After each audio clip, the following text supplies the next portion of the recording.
అందుకే నేను చాలా సందర్భాలు చెప్పిన, ఈస్ట్ ఇండియా కంపెనీకి ఏజెంట్లు బ్రిటిష్ వాళ్ళు, నార్త్ ఇండియా కంపెనీకి ఏజెంట్లు వాళ్ళు గుజరాత్ వాళ్ళు, దానికి ప్రధాన ఏజెంటు నరేంద్ర మోడీ, అమిత్ షా అని చెప్పిన. ఇట్లా మాట్లాడితే మిమ్మల్ని లోపలేసే ఛాన్స్ కూడా ఉండొచ్చేమో. నన్ను రాజ్యం చాలా బలమైంది. నేను రాజ్యం చాలా బలమైంది, కానీ రాజ్యాంగం కూడా చాలా బలమైంది. నేను రాజ్యాంగం లోపడే మాట్లాడుతున్నా కదా, నేను రాజ్యాంగం పట్టుకొని మాట్లాడుతున్నా. నా అన్ని అంశాలు రాజ్యాంగం ఉన్నాయి కదా. ఇప్పుడు తెలంగాణ రాష్ట్రం ఏం తెచ్చుకున్నా, ఒక ప్రాంతం మీద దోపిడీ చేస్తుందని తెలంగాణ తెచ్చుకున్నాం. మరి అన్ని ప్రాంతాలు తెలంగాణ దోచుకుంటే మరి మళ్ళీ ఎవరితో కొట్లాడమంటారా? ఇప్పుడు తెలంగాణ ఎందుకు వచ్చింది చెప్పండి? ఆంధ్ర దోపిడీ వ్యతిరేకంగా తెలంగాణ వచ్చాయి, మరి మళ్ళీ మారోడలు దోపిడీ చేస్తే ఊకోమంటారా? పేర్లు ఒకటే మార్చిరన్నా, తెలంగాణ ప్రజల బతుకులు మారలే. చాలా మంది మేధావులు కూడా సైలెంట్ గా ఉన్న పరిస్థితి ఇది. చాలా మంది అన్న అసలు మాట్లాడాలంటే 100 సార్లు ఆలోచిస్తున్న సందర్భం ఇది. అన్న ఏం బలం ఉందని మీరు ఇంత గట్టిగా, ఇంత ఫోకస్డ్ గా ప్రెస్ మీట్లు పెట్టి మరి మాట్లాడుతున్నారు? అన్న, నా జ్ఞానం ఉంది, జ్ఞానమే బలం అన్న. ఒక్కసారి అరెస్ట్ అయితే మళ్ళీ మీ నోరు ఆగిపోతుందేమో. అది అది కాదన్న.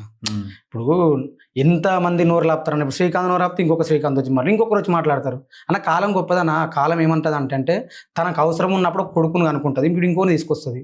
ప్రజల గురించి మాట్లాడాలి కదన్న. ఇప్పుడు మేధావులు అన్నారు, మేధావులు సైలెంట్ గురు, ఉద్యమకారులు సైలెంట్ గురు అందరూ అంటారు.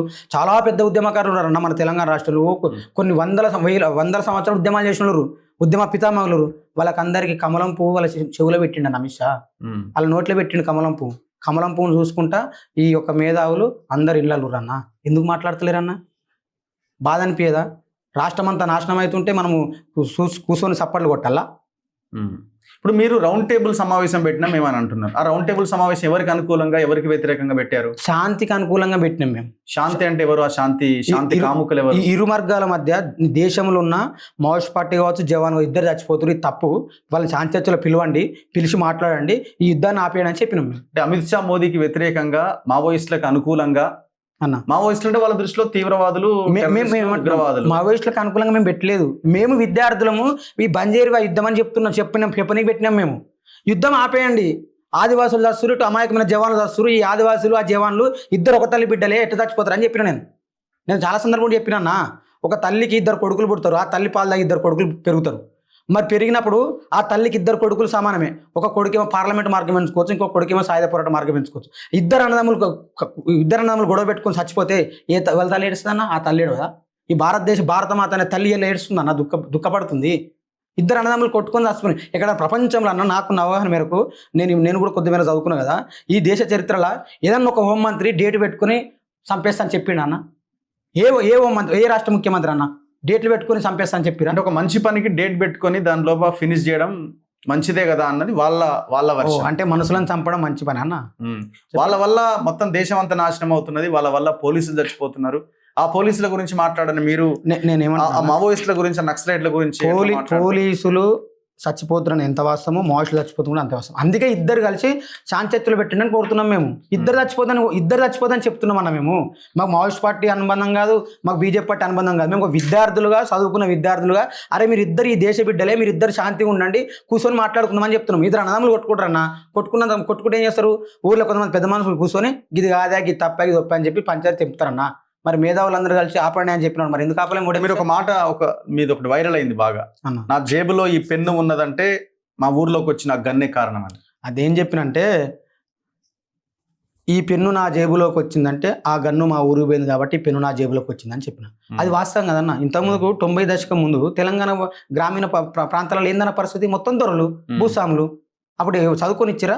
ఊర్లో పట్టేలు పోతే చెప్పులు పట్టుకుని పోయేది దొరపోతే. మరి ఆ పరిస్థితిలో వాళ్ళు వచ్చిరు కాబట్టి మేము చదువుకున్నామని చెప్పినాము. చదువుకున్నాం కాబట్టి అన్యాయం జరుగుతున్నాయి కాబట్టి మేము మాట్లాడుతున్నాము. మాట్లాడొద్దంటే ఎట్లన్నా? అందుకే నేను చాలాసార్లు చెప్పినా కూడా, అరచేతిని అడ్డు పెట్టి సూర్యకాంతిని ఆపలేరు, ప్రతి నిమిషం పోరాడే ప్రజలను భయపెట్టలేరు అని చెప్పిన. భయపెడితే ఆగుతారా ప్రజలు? మాట్లాడుతూనే ఉంటాం మన ప్రజల కోసం.